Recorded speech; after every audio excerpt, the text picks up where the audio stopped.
बिस्मिल्लाहिर्रहमानिर्रहीम। अस्सलाम वालेकुम। ये आपका अपना डिजिटल प्लेटफॉर्म है। मैं तारिक मतीन हूँ। वल्लाहु खैरुल माकिरीन। अल्लाह सबसे बेहतर तदबीर फरमाने वाला है, वही बचाएगा मेरे देश को बलाओं से, जो बारिश में शजर से घोंसला गिरने नहीं देता, क्योंकि उसकी तदबीर तमाम तदाबीर की इमाम है। अहम तरीन खबरें हैं। हम देख रहे हैं कि पाकिस्तान में बराए नाम चंद जगहों पर कवरेज हो रही है। जो ब्रिगेडियर रिटायर्ड राशिद नसीर साहब हैं, उनका आदिल राजा का लंदन की अदालत में जो मामला है, उस मामले पर एक मुर्तज़ा अली शाह साहब हैं, वो इसकी कवरेज कर रहे हैं। उसके अलावा फरीद कुरैशी साहब हैं एयरवाइज से, वो इसकी कवरेज कर रहे हैं। और इसके अलावा पाकिस्तानी मीडिया में इस पर बराए नाम बात हो रही है। पाकिस्तान के सोशल मीडिया पर भी इस मामले पर कम बात हो रही है, क्योंकि इसकी कवरेज कम है और ये मामला हमारे यहाँ उस तरह से डिस्कस नहीं हो रहा जिस तरह से होना चाहिए। जाहिर है कि इस मामले में जहां आदिल राजा की बात हो रही है, जहां ब्रिगेडियर रिटायर्ड राशिद नसीर साहब अपना मुकदमा लेकर वहां पहुंचे हैं, हत्या की इज्जत का केस किया है, वहीं इमरान खान साहब पर जो वजीराबाद में हमला हुआ था वो भी ज़ेरे बहस रहा। वहीं जहां अरशद शरीफ का केन्या में कत्ल हुआ, पाकिस्तान में उनके खिलाफ धड़ाधड़ मुकदमात हुए, पाकिस्तान से निकलने पर मजबूर हुए, दुबई से निकले, ये तमाम मामलात भी वहां पर ज़ेरे बहस आए, अदालत में इन पर बात हुई। इस केस पर अभी हमारे सामने सूरत हाल क्या है, लंदन की अदालत में क्या हुआ, मैं कुछ तफसीलात हैं आपके सामने रखूंगा। ये भी कहा जा रहा है 3 शख्सियात के बारे में बात करते हुए कि एक घबराया हुआ था। कुछ लोग कह रहे हैं ब्रिगेडियर रिटायर्ड राशिद नसीर साहब घबराए हुए थे, हवाइयां उड़ रही थी। कुछ लोग कह रहे हैं आदिल राजा साहब परेशान थे, वो बोलती बंद हो गई, बोल नहीं पा रहे थे। कुछ लोग कह रहे हैं शहजाद अकबर साहब मुंह छुपा रहे। ये बातें हो रही हैं। तो मैं इस हवाले से कुछ वहां पर मौजूद लोगों से जो आई विटनेस अकाउंट है जो मिला है वो आपके सामने रखूंगा। इसके अलावा इमरान खान साहब के बेटों ने अच्छी खासी खलबली मचा दी है। पंजाबी का वर्ड है थड़थल्ली, तो वो थड़थल्ली उन्होंने मचा दी है। क्या किया है इमरान खान साहब के बेटों ने, इसकी भी इस वीडियो में बात करते हैं। देखिए, उससे भी पहले हमारे सामने एक सिचुएशन है। सिचुएशन ये है कि मुसलसल तीसरी रात, ये जो रात गुजरी है, मुसलसल तीसरी रात के लाहौर में छापे मारे गए पाकिस्तान तहरीक इंसाफ के कारकुनों की गिरफ्तारी के लिए। मुल्तान में छापे मारे गए और इसी तरह से रावलपिंडी, इस्लामाबाद में छापे मारे गए। बशारत राजा साहब ने रिपोर्ट किया, रावलपिंडी में पाकिस्तान तहरीक इंसाफ के राजा वहीद महफूज और राजा नासिर महफूज के घर और सियासी डेरे पर पुलिस ने छापा मारा। पुलिस की गाड़ियां वगैरह हम देख सकते हैं कि वो उनके घर पहुंची, एहलकार पहुंचे और वहां पर उन्होंने कार्रवाई की। इसी तरह से लाहौर में मुतअद्दिद जगहों पर पुलिस पहुंची और कारकुनों, रहनुमाओं, टिकट होल्डर्स के घरों और डेरों पर पुलिस ने छापे मारे हैं। मुल्तान में ये छापे मारे गए हैं। अब इमरान खान साहब ने कहा कि मोमेंटम बनाए, और मैंने गुज़श्ता वीडियो में आपको बताया, इमरान खान साहब ने ट्वीट किया कि मुझे फिलहाल मोमेंटम नजर नहीं आ रहा, तो मोमेंटम बनाए, हाइप दें, पीक पर लेकर जाएं। अब ये कोशिश पार्टी को करनी है।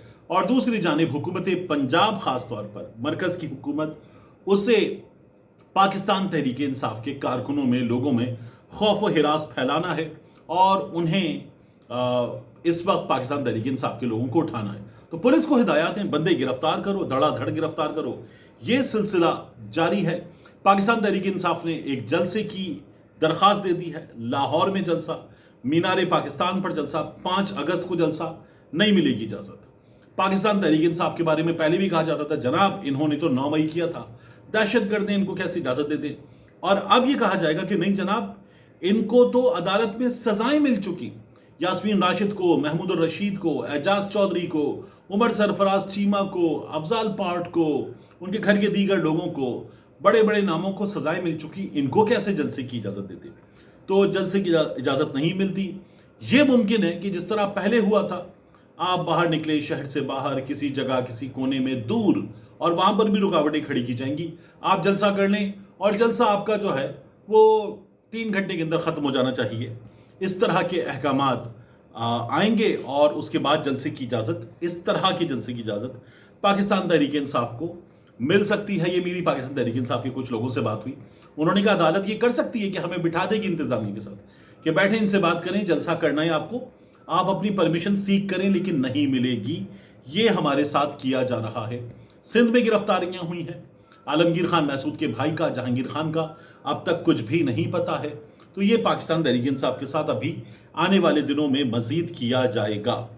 अब मैं आपको बताता हूं इमरान खान साहब के बेटों की मुलाकातों के हवाले से। इमरान खान साहब के बेटों ने तो अच्छी खासी खलबली मचा दी है, मुसलसल मुलाकातें। सज्जाद बरकी साहब हमें तमाम मुलाकातों की तफसीलात बता रहे थे। उन्होंने ये कहा कि ग्रेगरी मीक्स और जो कांग्रेस की जो हाउस फॉरेन कमेटी है उसके लोगों से, फॉरेन अफेयर्स कमेटी के लोगों से इमरान खान साहब के बेटों की मुलाकात हुई। फिर उसके बाद उन्होंने बताया कि इमरान खान साहब के बेटों की मुलाकात हुई कांग्रेसमैन जिम कॉस्टा से, जो इमरान खान साहब के सपोर्टर भी हैं और इमरान खान साहब के वो दोस्त भी हैं। फिर उन्होंने ये बताया कि इमरान खान साहब के बेटों की मुलाकात हुई टेड ल्यूज से, और ये illegal imprisonment of Imran Khan उसके सिलसिले में इनसे मिले। फिर वो ये बताते हैं कि सुलेमान की और कासिम की एक और मुलाकात हुई। ये मुलाकात हुई chairman sub committee on South Asia congressman Bill Huizenga, इनसे मुलाकात हुई। उसके बाद इनकी कांग्रेसमैन एंडी हैरिस से मुलाकात हुई, जो विल्सन से मुलाकात हुई, ब्रेड शर्मन से मुलाकात हुई। तो इमरान खान साहब के बेटों ने एक दिन में धड़ाधड़ मुलाकातें की हैं, और ये मुलाकातें मोस्ट इंपॉर्टेंट लोगों से हैं। जो विल्सन एक अदद बिल वो लेकर आए थे, वो बिल जुडिशरी कमेटी को और foreign affairs committee of the house वहां भेज दिया गया। वहां से वो बिल मंजूर होगा तो फिर वो बिल अमेरिका के ऐवान में बहस के लिए और उसके बाद फाइनली राय शुमारी के लिए आ सकता है। पाकिस्तान डिफेंस एक्ट और इसमें फील्ड मार्शल साहब उनके हवाले से कुछ सिफारिशात की गई हैं। ये जो विल्सन का बिल है, जो विल्सन का बिल इस वक्त एक जगह रुका हुआ है। ये पाकिस्तान तहरीक इंसाफ के बाज़ लोगों का कहना है कि जो मुलाकातें हुई, जो चीज़ें हुई, पेशरफ्त हुई, उसके नतीजे में बाज़ चीज़ें रुक गई हैं, लेकिन वो अब भी होप करते कि आगे जाकर ये चीज़ें होंगी। अब मैं आपको बताऊं कि ये जो केस है आदिल राजा साहब पर, हतक के इज्जत के दावे का, ब्रिगेडियर रिटायर्ड राशिद नसीर साहब का, इस केस में हुआ क्या है। इस केस की जो गुज़श्ता दिन गुजरा है, आज चौथा दिन होगा, और जो गुज़श्ता दिन है उस दिन में इस केस की तीसरे दिन की समाअत थी। और उसमें हुआ क्या, राशिद नसीर के खिलाफ झूठे और बढ़ा चढ़ाकर इल्जामात लगाए गए। ये इसको जियो ने रिपोर्ट किया है, मुर्तज़ा अली शाह साहब ने रिपोर्ट किया है। आदिल राजा साहब पर यह इल्ज़ाम है। अब इन इल्ज़ामात में अरशद शरीफ के कीनिया में कत्ल और इमरान खान पर हमले की साजिश का ताल्लुक भी था। अदालत में क्या हुआ, केस की दूसरी समाअत थी। आदिल राजा वीडियो लिंक पर जूम के जरिए अदालत में पेश हुए। जज ने आदिल राजा के वकील से पूछा कि क्या वो सच्चाई के दिफा पर इन्हिसार करेंगे। अब ये इसकी ट्रांसलेशन इसलिए है ऐसी कि ट्रूथ डिफेंस होता यह है कि वहां पर आपने किसी शख्स पे इल्जाम लगाया कि फर्ज करें एक शख्स पे दूसरे शख्स ने इल्जाम लगाया कि चोर है, और फिर उस शख्स ने जिस पे इल्जाम लगाया गया कि तुम चोर हो, उसने कहा ये झूठ बोल रहा है, मैं इस पे हतक इज्जत का दावा करता हूं। तो ट्रूथ डिफेंस, वो बंदा जो है वो कहेगा कि जनाब मैं ट्रूथ डिफेंस पे बात करता हूं, मैं साबित करूंगा ये चोर है। मैं मुमकिन तौर पर बहुत ज्यादा जुजियात कि इसने 4 मोबाइल फोन चोरी किए, इतने डॉलर चोरी किए, इतने पाउंड चोरी किए, और उसके अलावा सोने की 2 घड़ियां चोरी की, 2 अंगूठियां चोरी की, एक पेन भी चोरी किया। तो मुमकिन है कुछ चीजों की डिटेल मिस हो जाए, लेकिन चोर साबित करूंगा मैं इसको। तो ये ट्रूथ डिफेंस है। तो ये पूछा गया कि क्या आप ट्रूथ डिफेंस पर दिफा करेंगे। उन्होंने कहा नहीं, ट्रूथ डिफेंस हम वापस ले रहे हैं। आदिल राजा साहब के वकील ने कहा कि ट्रूथ डिफेंस हम वापस ले रहे हैं। जो पब्लिक इंटरेस्ट है, यानी पब्लिक इंटरेस्ट से मुराद ये कि हमें ये नजर आता है, हम इस पर बात कर रहे हैं, और जो जर्नलिस्टिक प्रिविलेज है, सहाफती इस्तेहकाक है, उसकी बुनियाद पर हम दिफा करेंगे। आदिल राजा साहब एक यूट्यूब चैनल चला रहे हैं, डिजिटल मीडिया पर बात करते हैं, तो इसलिए वो सहाफती इस्तेहकाक के तहत बात करेंगे। अब जो आदिल राजा साहब से जरा हुई, वहां पर क्रॉस किया गया। वकील डेविड लेमर ने कहा कि आदिल राजा ने फौज के एक छोटे ओहदे मेजर पर नौकरी छोड़ी, उन्हें खुफिया मालूमात का उतना इल्म नहीं हो सकता जितने वो दावे करते हैं। आदिल राजा ने इसका जवाब दिया। उन्होंने कहा कि मैं फील्ड कमांडर था, ऑपरेशंस में मैंने हिस्सा लिया, मैं फील्ड मार्शल कहते कहते रुक गया। وہ کہتے ہیں کہ میں فیلڈ کمانڈر تھا, آپریشنز میں حصہ لیا, ایکس سروسمین سوسائٹی کے میڈیا ونگ کا سربراہ بھی رہا, اور اب بھی میں سائلنٹ سولجرز, یہ انہوں نے وہاں پر خاموش مجاہدین کا ترجمہ کرتے ہوئے بتایا کہ میں ان سے رابطے میں ہوں. تو وکیل نے پوچھا کہ جو پاکستان ایکس سروسمین سوسائٹی ہے, ریٹائرڈ فوجیوں کی تنظیم, اس نے آپ کے خلاف بیان کیوں جاری کیا, آپ کو کیوں ہٹایا؟ عادل راجہ نے کہا ہو سکتا ہے وہ بھی دباؤ میں آ گئے ہوں. پاکستان میں دباؤ میں لایا جاتا ہے کیونکہ عادل راجہ حکومت کے خلاف بول رہے تھے. جب یہ پوچھا گیا کہ بغیر کسی ثبوت کے راشد نصیر کو عمران خان پر حملے میں ملوث کیوں کہا, تو عادل راجہ نے جیو کی رپورٹنگ کے مطابق یہ جواب دیا کہ راشد نصیر نے اپنے اعلیٰ افسران کے حکم پر کام کیا ہوگا جن کا عمران خان نے نام لیا تھا. وکیل نے کہا کہ عادل راجہ کے پاس کوئی دستاویزی ثبوت نہیں ہے.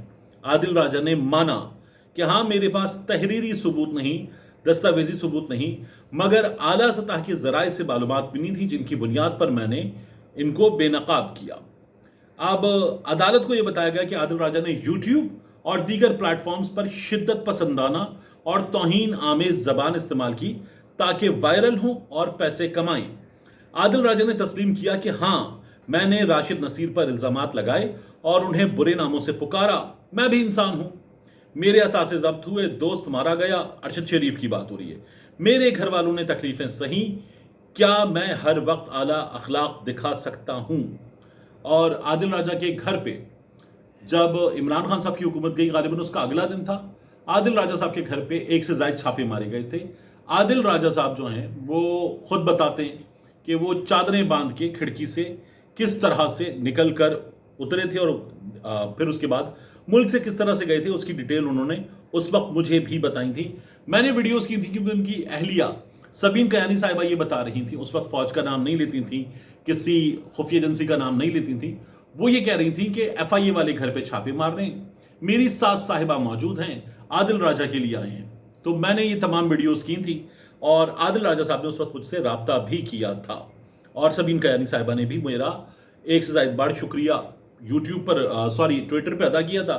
بعد میں انہوں نے مجھ پر بھی الزامات لگائے تھے کہ آپ بھی بک گئے ہیں یا سائڈ بدل لی ہے, اس طرح کی باتیں کی تھی. اب یہ ہوا کہ عادل راجہ سے سوال ہوا تو انہوں نے کہا ہاں میں عمران خان کا حمایتی ہوں, میں نے عمران خان کو ووٹ دیا, مگر پی ٹی آئی کے اندر لوگ بھی مجھ سے خوش نہیں ہیں. اور وکیل نے کہا کہ عادل راجہ سیاسی کارکن تھے, صحافی بھی, جس سے ان کی غیر جانبداری متاثر ہوتی ہے. عادل راجہ نے کہا کہ سیاسی کارکن ہونا اور صحافت کرنا دونوں ایک ساتھ ہو سکتے ہیں, کیا جا سکتا ہے.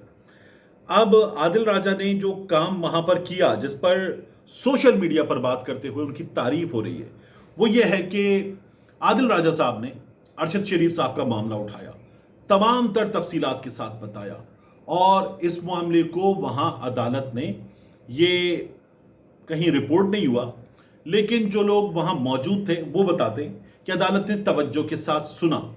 اور اس میں پھر دونوں بار عمران خان صاحب کے معاملے میں بھی, ارشد شریف صاحب کے معاملے میں بھی ISI کا نام وہاں پر لیا گیا عادل راجہ صاحب کی جانب سے, خفیہ اداروں کا نام لیا گیا, اسٹیبلشمنٹ کا نام لیا گیا, اور کچھ لوگوں کا نام لیا گیا. ارشد شریف شہید کی والدہ نے بھی سپریم کورٹ کو درخواست دی تھی, تو انہوں نے افواج پاکستان کے افسران کے نام لکھے تھے کہ میں ان کو ذمہ دار سمجھتی ہوں. یہی ارشد, انہی میں سے ایک ارشد شریف کو گھر پر آ کر دھمکیاں بھی دے رہے تھے. یہ بھی وہاں پر ہوا. اس کے علاوہ عادل راجہ صاحب نے عمران خان صاحب پر ہونے والے حملے پر بھی بات کی, اور عدالت نے ان تمام چیزوں کو, ISI کے حوالے سے جو باتیں تھیں ان کو زیادہ توجہ کے ساتھ سنا, اور یہ تمام چیزیں وہاں ڈسکس ہوئی. اس پر بڑی بات ہو رہی ہے سوشل میڈیا پر کہ یہ پاکستان میں اب تک کوئی بھی نہیں کر پایا تھا, عادل راجہ نے یہ کر کے دکھا دیا. اس کے علاوہ میں آپ سے عرض کروں کہ ایک چیز اور ہے ہمارے سامنے, وہ یہ کہ کچھ لوگوں نے سوشل میڈیا پر لندن میں ایک کیریکٹر ہے, وہ کیریکٹر جو ہے وہ عجیب و غریب حرکتیں کرتا ہے, گالیاں بھی دیتا ہے, لڑتا جھگڑتا بھی ہے, لوگوں کے بارے میں نہ جانے کیا سے کیا باتیں کرتا ہے. تو اس کیریکٹر نے یہ کہا کہ عادل راجہ کے چہرے پر ہوائیاں اڑ رہی تھیں, ان کی بولتی بند ہو گئی تھی, ان کے منہ سے الفاظ نہیں نکل رہے تھے. پھر ایسے ہی سوشل میڈیا پر کچھ لوگوں نے دعویٰ کیا کہ عادل راجہ نے تو اڑا کے رکھ دیا, راشد نصیر پریشان تھے, ان کے پاس جواب نہیں تھا, اور جب پاکستان میں اس چیز پر بات ہو رہی تھی تو راشد نصیر ہکا بکا تھے. تو میں آپ سے عرض کروں کہ میں نے 2 صحافیوں سے جو بڑے اچھے دوست ہیں لندن میں رابطہ کیا، اور رابطہ کرنے کے بعد ان سے پوچھا کہ اس بات میں کتنی حقیقت ہے کہ عادل راجہ یا راشد نصیر ان میں سے کوئی گھبرا گیا تھا، پریشان تھا، ہکا بکا تھا. انہوں نے کہا اس میں 0 سچائی ہے. دونوں نارمل تھے، کام تھے، کمپوز تھے، اور جو سوالات وغیرہ ہو رہے تھے ان کا جواب دے رہے تھے. یہ گھبرائے ہوئے تھے، پریشان ہو رہے تھے، اس میں سچائی نہیں ہے. تو یہ باتیں جو کی جا رہی تھی یہ غلط ہے. شہزاد اکبر صاحب کے حوالے سے بھی بات ہو رہی تھی کہ شہزاد اکبر صاحب جو ہے وہ منہ چھپا رہے، میڈیا کے سامنے نہیں آئے، بات نہیں کر رہے تھے. سوشل میڈیا پہ تو انہوں نے بڑے دعوے کیے تھے، اب کہاں تھے؟ تو یاد رکھیے کہ شہزاد اکبر جو ہیں وہ ماہر قانون ہیں، اور شہزاد اکبر صاحب ان معاملات کی باریکیوں کو جانتے ہیں.